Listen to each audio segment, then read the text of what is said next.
避けたか。どうしたサンジ。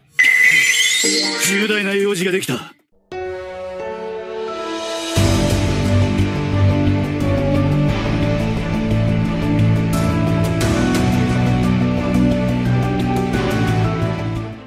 오니가시마 전쟁 이후 드디어 흰수염, 카이도, 빅맘, 샹크스 등 바다의 황제 타이틀을 얻게 된 밀짚모자 일당. 그중 오늘은 이번 에그헤드 편에서 원피스 일부였다면 상상하지 못할 대장 키자로의 능력을 막아내며 이제는 사왕 최고 간부 푸르나염 상디의 강함을 함께 살펴보겠습니다. 먼저 신세계 바다의 왕제이자 사기적 능력과 무력을 지닌 선장들은 현 시대를 대표하는 최강자들로 생각해볼 수 있는데요. 나아가 사왕 해적단의 가장 큰 특징은 수많은 산하 해적단을 필두로 많은 세력을 거느리며 바다의 균형을 유지할 수 있는 해적으로서 한때는 칠무회, 해군본부, 사왕 등 3대 세력 중 하나였습니다. 이처럼 사왕의 명성은 정부와 해군마저 긴장할 수밖에 없는 가운데 해군 측에선 사왕의 선장과 견줄 수 있는 강자로서는 바로 해군 대장들이었는데요.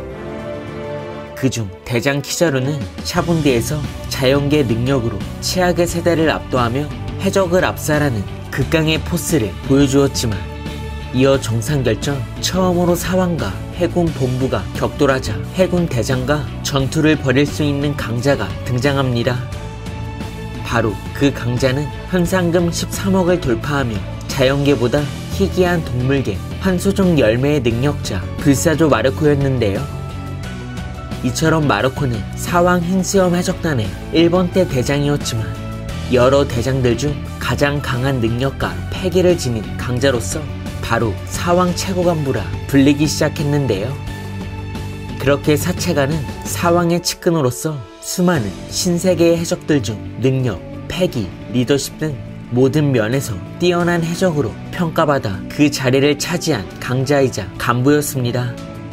이처럼 사왕 해적단에는 부선장급이 사체간 포지션이라 생각할 수 있고 이어 각 사왕 해적단의 사체관들 중 가장 뛰어난 해적들은 현상금 10억을 돌파한 강자들이었습니다. 그렇게 원피스 일부 사체관 불사조 마르코는 환수종 열매를 통한 재생 능력과 수준 높은 무장색 패기를 통해 당시 최강의 포스를 보여준 대장 아카이누, 키자루, 아오키지와 한 번씩 충돌하게 되었고 비록 대장의 벽을 뛰어넘지 못해도 어느 정도 결전을 벌일 수 있다는 전투 능력을 당시 모두에게 각인시켰습니다. 이처럼 사체가는 대장과 결전을 벌일 수 있으며 나아가 언젠가 사왕의 자리로 올라갈 수 있는 잠재 능력과 폐양색 패기도 지니고 있었는데요. 그렇게 원피스 일부 사왕 최고간부 마르코를 떠올린다면 분명 사왕 해군대장 다음으로 손꼽을 수 있는 강자였기 때문에 이제는 사왕으로 등극한 밀짚모자 일당 중 조로와 상디가 드디어 당시 마르코의 칭호 사왕 최고 간부를 얻게 되었습니다. 한편 상디는 정상결전 이후 최강의 검사 미오코와 수행의 시간을 가진 조로와 달리 혁명군의 이방코프와 훈련의 시간을 가졌기 때문인지 무장색과 견문색 그리고 상공으로 떠오를 수 있는 월보든 이전보다 비약적으로 강해지긴 했지만 이내 베르고와의 전투 그리고 도플라밍고의 결전을 통해 루피, 조로와 달리 확실한 승리가 없어 상당히 아쉽다는 평가를 받기도 했었는데요. 하지만 상디의 잠재 능력은 바로 오니가시마 결전 사체간이자 현상금 10억을 돌파한 킹가의 결전에서 두각을 보이기 시작했고 이어 레이드 슈트로 인해 잠재되어 있던 제르마의 혈통 인자가 깨어나게 되며 몸이 투명처럼 보일 정도의 빠른 스피드와 외골격의 강화 그리고 이전의 화염을 뛰어넘는 푸른 화염까지 두를 수 있게 되며 강인한 기술과 함께 사체간 킨을 격파하게 됩니다. 그리고 오니가시마에선 어떤 의미로는 선장 루피마저 뛰어넘는 견문색 패기까지 선보였는데요. 이처럼 원피스 일부와 달리 루피, 조로와의 격차가 조금씩 벌어질 수 있는 상대였지만 혈통인자 각성을 통해 결국 대간판 킨을 1대1로 잡아내며 이제는 현상금 10억을 돌파한 해적이자 원피스 일부 당시 마르코를 떠올릴 수 있는 사왕 최고 간부로 성장했습니다. 그렇게 이제는 사체간으로서 활약할 수 있는 상대였지만 이번 에그헤드 편 징베 세라핀과 잠시 격돌한 이후 다음 상대는 바로 오르성이었는데요. 한편 지금까지 오르성들이 보여준 모습은 전투가 아닌 군 통수권자의 모습을 보여주었기 때문에 오르성의 강함은 사체간이라 예측했었지만 결국 태양색의 소유 그리고 불사의 능력과 니카 루피의 공격에도 데미지를 받지 않는 등 사기적 강자였기 때문에 오르성의 전투력은 사왕 해군 대장급이라는 것을 알 수 있었습니다. 때문에 사체간 상대는 세턴의 능력을 풀지 못하는 모습과 이어 상공에서 키자로의 능력을 막지 못해 데미지를 입는 등 여전히 대장과의 격차를 좁히지 못한 모습이 전개되었는데요. 그렇게 사체간으로 성장한 상대였지만 마르코와는 다른 아쉬운 모습을 보여준 가운데 마침내 키자로의 레이저를 막아내 본의를 지킬 수 있게 되자 키자로는 자신의 자연계 기술을 무장색 폐기로 강화시킨 다리로 상대가 막아내자 이내 식은땀을 흘리며 놀라는 모습을 보여주었습니다. 한편 키자로는 자신의 임무를 달성하기 위해 진심으로 본의를 죽이려 했지만 상대는 혈통인자 각성을 통한 외골격 그리고 빠른 스피드를 통해 대장 키자로의 공격을 감지하며 공격을 막아낼 수 있었던 건데요. 이처럼 성장을 보이라는 당시 키자로의 입장은 있었지만 사왕 루피가 아닌 선원 상대가 자신의 공격을 막아내자 예상을 뛰어넘는 밀짚모자 일당 성장에 놀라했던 것 같고 이어 루피와 상대가 키자로와 대치하는 모습이 전개되었습니다.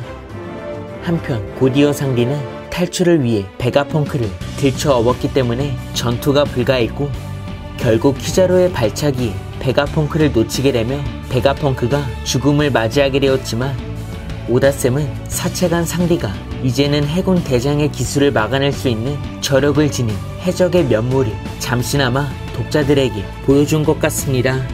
이처럼 그동안 대장 키자로의 공격을 막아낼 수 있는 해적들은 소수였기 때문에 상대는 명실상부 사체간으로서 입지를 다지고 있었는데요. 그렇게 사왕 최고간부 중 상대의 현재 위치는 상위권은 아니지만 이제는 대장의 공격도 막아낼 수 있는 레벨이고 앞으로 만날 강적들과의 전투에서도 루피의 양날개로서 명성을 떨칠 수 있을 것 같습니다. 나아가 무력으로는 폐양색을 지닌 조로에게 밀릴 수 있겠지만 상대는 패기 중 견문색이 뛰어나기 때문에 각성을 이룰 수 있는 경지까지 성장할 수 있다면 그때는 단순히 기척의 감지뿐만이 아닌 빅맘 해적단의 샬롯 카타쿠리 그리고 사왕 샹크스처럼 뛰어난 견문색 패기를 통해 조금 앞에 미래도 볼 수 있는 포텐셜을 지닌 해적이 될 수 있을 것 같은데요.